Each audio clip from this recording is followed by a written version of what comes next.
নমস্কাৰ, মোৰ নাম ৰিংকু তালুকদাৰ। মই আজি ক'বলৈ ওলাইছোঁ মঞ্জু দেৱী তেওঁৰ কাহিনী। তেওঁক জীয়েকে মূৰত কোবাই মাৰি মাৰি হত্যা কৰিলে, এইটো আপোনাৰ গম পাইছেই। একেখিনি কথাকে মই বেছি কৈ নাথাকোঁ।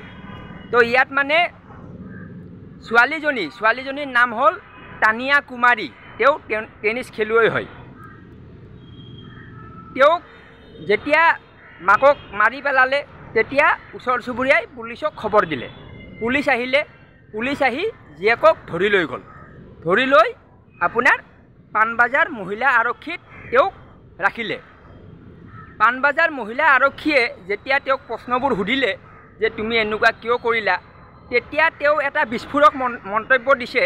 সেইটো হ'ল যে দীৰ্ঘদিন ধৰি মোৰ পাপাই মানে মোৰ দেউতাই মোৰ সৈতে যৌন সম্পৰ্ক কৰি আহিছিলে। এইটো পুলিচক কৈছে।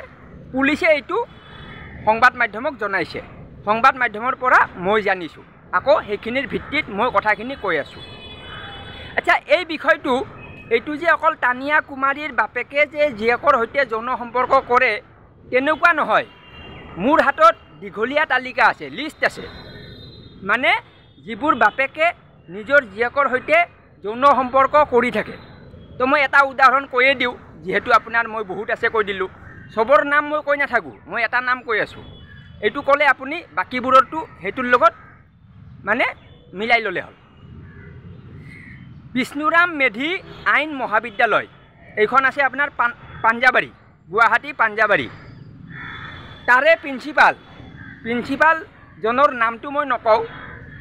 প্ৰিন্সিপাল বুলি কৈছোঁ, আপোনালোকে অলপ নিজেও খবৰ কৰি লওক বিষ্ণুৰাম মেধি আইন মহাবিদ্যালয় প্ৰিন্সিপাল কোন হয়। তো চব কথা ময়ে যদি কওঁ আপোনালোকেতো নিজৰ মাথা নামাৰিবই। তো তেওঁ কি কৰিছে, তেওঁ মানে নিজৰ জীয়েকৰ সৈতে, জীয়েকৰ বয়স 18-19 বছৰ হ'ব আৰু, তেওঁ মানে দীৰ্ঘদিন ধৰি জীয়েকৰ সৈতে যৌন সম্পৰ্ক কৰি আহিছিলে। এদিনাখন কি হ'ল, তেওঁৰ ঘৈণীয়েকে দেখা পালে। কি দেখা পালে মানে বাপেক আৰু জীয়েক দুইজনে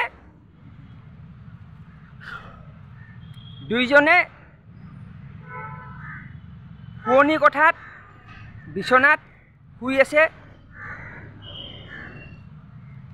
উইদাউট কাপোৰ, মানে উলংগ হয়, মানে লেংটা হয়। সহজ ভাষাত ক'ব লাগিব, নহ'লে কিছুমানে বুজিয়ে নাপায়, উপায় নাই। তো মানে যেতিয়া তেওঁলোক লেংটা হৈ বিচনাত শুই আছে, সেই দৃশ্যটো মাকে দেখা পালে, মানে ঘৈণীয়েকে। গিৰিয়েকৰ ঘৈণীয়েক হ'ল, জীয়েকৰ মাক হ'ল। তো বাপেক জীয়েক লেংটা হৈ বিচনাত সাৱটি কৰি আছে। তো কি কৰি আছে আপোনালোকে নিজে বুজি লওক। তো এতিয়া কথাটো হ'ল কি, এনেকুৱা ঘটনা অকল যে এটাই হৈছে তেনেকুৱা নহয়। এনেকুৱা ঘটনা আমাৰ সমাজত ঘটিয়ে থাকে। বাপেক জীয়েকৰ মাজত যৌন সম্পৰ্ক চলিয়ে থাকে। মই উদাহৰণ কৈ দিলোঁ, বিষ্ণুৰাম মেধি আইন মহাবিদ্যালয়ৰ প্ৰিন্সিপাল। আচ্ছা, এই যে ঘৈণীয়েকজনে দেখা পালে দৃশ্যটো, তাৰে পিছত কি কৰিলে? তাৰে পিছত তেওঁ পাণবজাৰ মহিলা আৰক্ষী থানাত মানে গিৰিয়েকৰ বিৰুদ্ধে গোচৰ দিলে। গোচৰ দিওঁতে সেইটো কেছ ফাইল হৈ গ'ল। তেতিয়া পাণবজাৰ মহিলা আৰক্ষী থানাই এইটো সংবাদ মাধ্যমক জনালে। সংবাদ মাধ্যমৰ পৰাহে মই জানিছোঁ, কাৰণ মইতো আৰু তেওঁলোকৰ ঘৰত গৈ কিনে চাব নোৱাৰোঁ কাৰ বাপেকে কাৰ জীয়েকে, মানে কাৰ বাপেকে কাৰ মানে জীয়েকৰ লগত কি কৰি আছে মই চাম নেকি? মই সংবাদ মাধ্যমৰ পৰা পাইছোঁ। তো তাৰে ভিত্তিত মই কথাখিনি কৈ আছোঁ। তো এতিয়াও মই কওঁ, এনেকুৱা বহুত আছে, বহুত মানে এতিয়াও চলি আছে। গুৱাহাটীৰ গলি হৈ আছে। অকল গুৱাহাটী নহয়, অসমৰ মানে চুকে কোণে হৈ আছে। এইটো বাপেক জীয়েকৰ মাজত যৌন সম্পৰ্ক চলি থাকে। আচ্ছা, এইটো আপুনি কেনেকৈ ৰোধ কৰিব? এইটোতো ৰোধ কৰা সম্ভৱেই নহয়, কাৰণ বাপেক আৰু জীয়েক এটা ৰুমত থাকে। এটা ৰুমত থাকিলে তেওঁলোকে, এতিয়া বাপেকেতো জীয়েকক মৰম কৰিবই, এইটো আপুনি বাধা দিব নোৱাৰে, কৰিবই। তো মৰমটো গৈ যদি যৌন সম্পৰ্কলৈকে গুচি যায়, এইটো মানে জীয়েকজনীৰ কাৰণে মানসিক প্ৰেছাৰ হৈ যায়। কাৰণ কিয়, কেতিয়াবা কিবা কাৰণত এবাৰ হ'ল চলি যায়, দুবাৰ হ'ল চলি যায়, বাৰে বাৰে মানে জীয়েকজনীয়ে নিবিচাৰে। কিয় বিচাৰিব? এজন মানে 50 বছৰীয়া ব্যক্তিৰ সৈতে 16, 17, 18 বছৰীয়া ছোৱালীয়ে দৈনিক মানে সেইটো নিবিচাৰে। তো এই ঘটনাটো হৈছিলে তানিয়া কুমাৰীৰ লগত। তানিয়া কুমাৰীয়ে মাকক কৈ আছিলে, মাকে গুৰুত্ব দিয়া নাছিলে, আৰু গুৰুত্ব নিদিয়াৰ ফলত দুইজনৰ মাজত ক্লেছ হৈছিলে। ক্লেছ মানে সংঘাত হৈছিলে। সংঘাতৰ ফলত মানে হত্যা হ'ল। তো এইটো হ'ল এটা এংগেল।